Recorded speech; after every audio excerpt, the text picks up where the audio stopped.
So tell us more about N of 1 studies.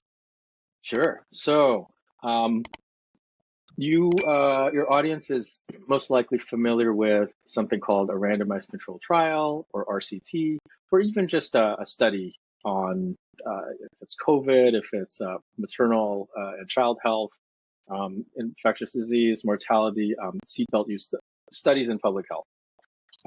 All of those designs are trying to, in essence, find what average patterns exist. What is, if you look at across a bunch of people, what are the relationships you see on average?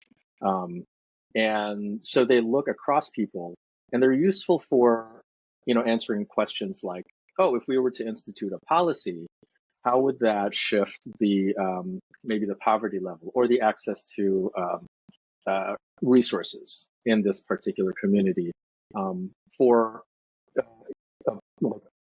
like on average? And that means, like, if we were to institute it, does it actually help raise income if you looked over a bunch of people? So it's a good design. It's a great design for those kinds of questions.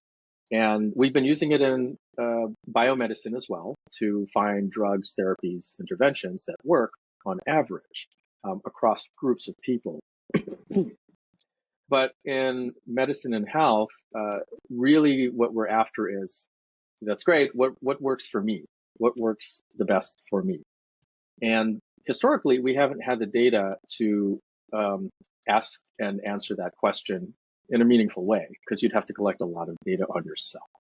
Okay, so switch your mind from a group of people in a data set, it would look like rows like this, into just one person like this, measured at multiple times throughout their life, a person's history. We can ask the same question, but now the question is, on average for you, if you, maybe it's not a policy, maybe it's an exercise routine or a daily habit. If you do this, on average, does that tend to improve your sleep or reduce your stress levels? Does it help with controlling your glucose, your blood glucose? So that's what an N of 1 study is. And an N of 1 trial is the analog to an RCT. An RCT is a group-based study where you randomize or assign a treatment to two groups of people, usually 2 or more. And you want to see, in this group, how does the treatment affect the outcome versus the other group. In an N of 1 trial, you do the same thing, but you're randomizing yourself. So you're doing a self-experiment, and you're testing yourself under condition A or condition B to see if there's a difference in whatever your outcome is, stress, migraines, et cetera, et cetera. So that's what an N of 1 study and an N of 1 trial is. And how did you get to doing this and like talking more about this and this being something that's important for you? Yeah, I actually recently wrote a short story about my journey to where I am now with all this work. So I was in grad school after working for a while in a biostatistics role in a pharma company. Decided to go back to school for my doctorate, and I really wanted to work on this area called causal inference. 20 some years ago, most people wouldn't have heard of it, but now it's a big hot topic. It's a hot topic in machine learning and AI, as well as in statistics, et cetera, et cetera. Anyways, I was getting ready to graduate, and I wasn't able to do my dissertation on a causal inference method just because we didn't have a large enough sample to develop that particular method. So I did it on something else, but I still wanted to do something impactful with causal inference. So at the end of grad school, we had a set of keynote talks given by Professor Susan Murphy. And Professor Murphy does a lot of amazing, brilliant work on personalization, how to personalize treatment plans. So in all of that, she mentioned something called N of 1 trials. They're not the same thing, but they're very related. And it was also, it gave me hope because Susan is fantastic. She's a phenom and just mathematically brilliant.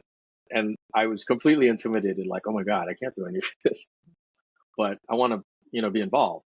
N of one trials were not very developed in a causal inference way. So I realized I'm comfortable teaching causal inference, the basics, and this area doesn't even really have the structure around it with those basics.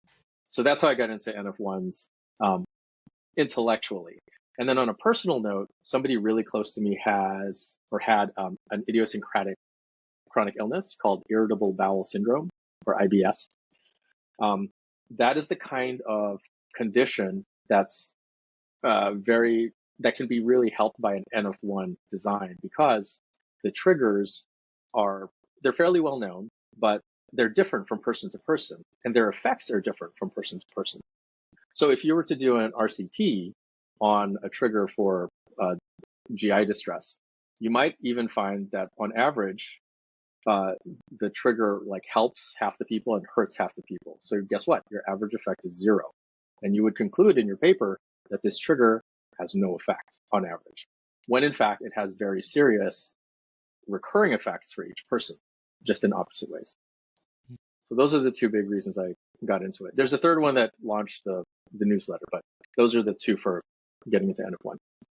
Awesome, and definitely share that story of how you've gotten to here. I would definitely put that in the show notes for people to check out as well.